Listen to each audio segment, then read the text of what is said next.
Hola, muy buenas tardes. Mi nombre es María de Jesús Macías Macías y estoy en la clase de Bioquímica y Nutrición a cargo del docente Francisco Girón Hernández, y el día de hoy voy a hablar de la diferencia entre el aparato de Golgi y el retículo endoplásmico. Bueno, la introducción habla acerca del trabajo que voy a realizar, que es la diferenciación entre el aparato de Golgi y el retículo endoplásmico en tanto su estructura, función, importancia en la nutrición y su evolución.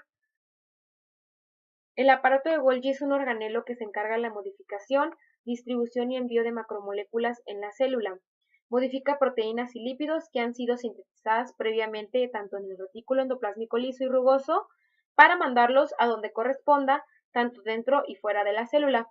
Se encargan de la modificación de sustancias sintetizadas por el retículo endoplásmico rugoso. Se modifican mediante glicosilación, adición de carbohidratos y fosforilación. Producen la producción de la membrana citoplasmática.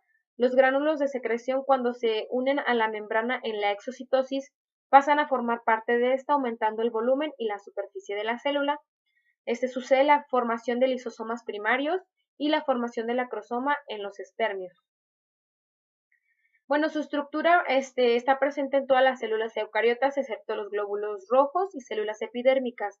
Está formado por de 4 a 8 dictiosomas, que son sáculos aplanados, rodeados de membrana y apiladas unos a otros.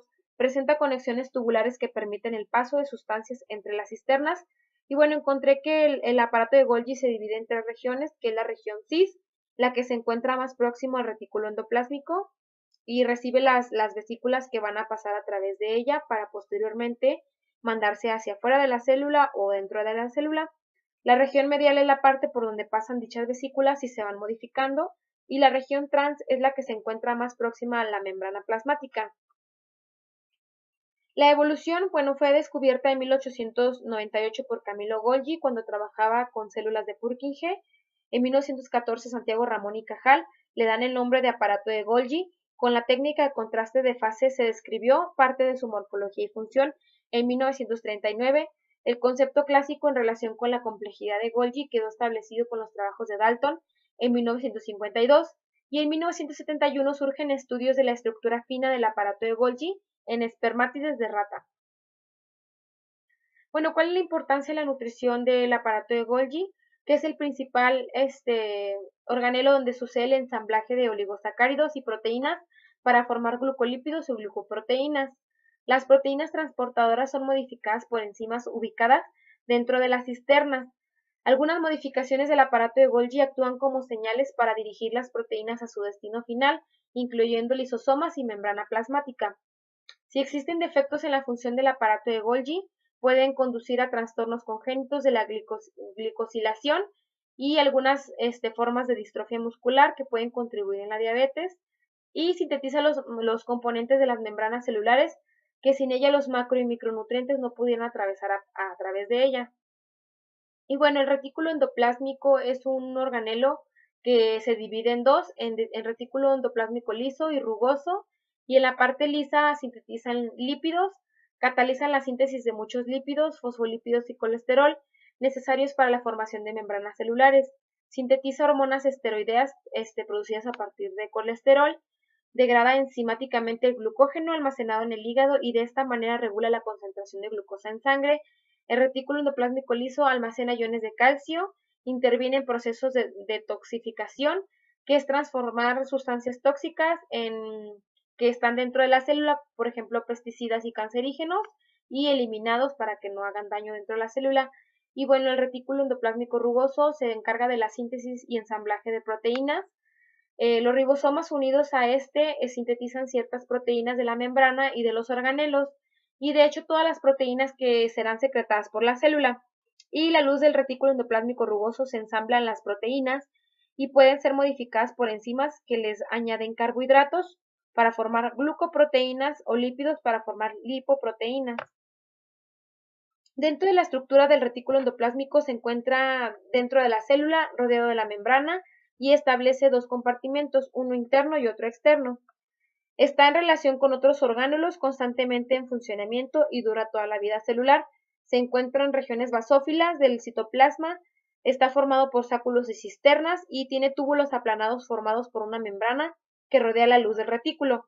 Y bueno, el retículo endoplásmico liso es poco abundante, pesa menos y bueno, tiene una membrana celular al de rugoso que es 30% de lípidos, 70 proteínas y casi cero de glúcidos. Y del retículo endoplásmico rugoso pesa más, tiene una composición membrana similar a la del liso y las proteínas que contienen son las que se adhieren a los ribosomas. Bueno, la evolución, esta fue descubierta en 1946 por George Kittman y gracias a la aparición del microscopio. Los ribosomas se observan por primera vez por Porter y Palada en 1953 a través del microscopio electrónico y vieron que existía la continuidad entre el retículo endoplásmico con el aparato de Golgi y este fue el último orgánulo donde se iban los productos sintetizados por el retículo endoplásmico. En el año de 1961 se pudo comprobar que este retículo era abundante en las células que sintetizan esteroides y en 1964 se comprueba que el retículo endoplásmico liso era abundante en glándulas sebáceas y que es cuando se establece la relación con la síntesis de lípidos. Bueno, ¿cuál es la relación de la nutrición del retículo endoplásmico liso? Es que sintetizan hormonas esteroideas que consiste en la ruptura del colesterol. También se forma testosterona, estradiol, estrona y corticosterona. Ayudan en la síntesis de quilomecrones intestinales. La lipasa pancreática degrada la grasa de la luz intestinal hasta el glicerol, ácidos grasos y monoglicéridos. Realizan la síntesis de lipoproteínas en el hígado. Las lipoproteínas son muy necesarias para que los ácidos grasos viajen a través de la circulación y puedan ser utilizados posteriormente por otros tejidos. La síntesis de ácidos biliares son derivados del colesterol y también se sintetizan en el retículo endoplásmico liso. Y bueno, los ácidos biliares son necesarios para la degradación y digestión de las grasas. El retículo endoplásmico rugoso realiza la síntesis proteica, las cuales van a ser secretadas, y las células acinares pancreáticas sintetizan las enzimas digestivas, las cuales posteriormente son transportadas al intestino, que se lleva a cabo dentro del retículo endoplásmico rugoso. Y bueno, como sabemos, las enzimas digestivas son necesarias para la digestión de todos los macronutrientes. Bueno, las diferencias que yo encontré entre diferentes organelos fue en cuanto a su estructura, que el aparato de Golgi tiene tres estructuras principales, que es la cara cis, la media y la trans.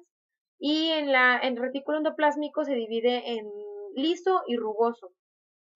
En la función, bueno, el aparato de Golgi modifica las sustancias que ya han sido modificadas anteriormente por el retículo endoplásmico y sintetiza proteínas provenientes, realizándole procesos más complejos y posteriormente enviarlas a la membrana o a los lisosomas. Y el retículo endoplásmico sintetiza proteínas como fuente principal, cataliza la síntesis de muchos lípidos, que son fosfolípidos, colesterol, necesarios para la formación de membranas celulares, y almacenan iones de calcio. En la ubicación, el aparato de Golgi se encuentra más próxima a la membrana para favorecer la endocitosis de las moléculas ya sintetizadas y el retículo endoplásmico se encuentra más cercano a la membrana del núcleo. En la evolución, bueno, pues el aparato de Golgi fue descubierto muchos años antes que el retículo endoplásmico, lo que permitió que fuera estudiado más a fondo. Y bueno, en general el aparato de Golgi recibe vesículas provenientes ya del retículo endoplásmico a través de su cara cis, donde pasan a través de las cisternas, donde se van modificando dichas vesículas en moléculas más compuestas y llegan a la parte trans del aparato de Golgi, donde son distribuidas posteriormente como a los lisosomas o a la membrana plasmática. Y bueno, el retículo endoplásmico inicia la síntesis de proteína y existe la posibilidad de que si una proteína no está bien sintetizada, se vuelva a sintetizar, se destruye y vuelve a iniciar el proceso. Esto para evitar que existan proteínas que no sirvan o que no funcionen adecuadamente. Y bueno, esto es todo de mi parte. Esas son las diferencias que yo encontré entre ambos organelos.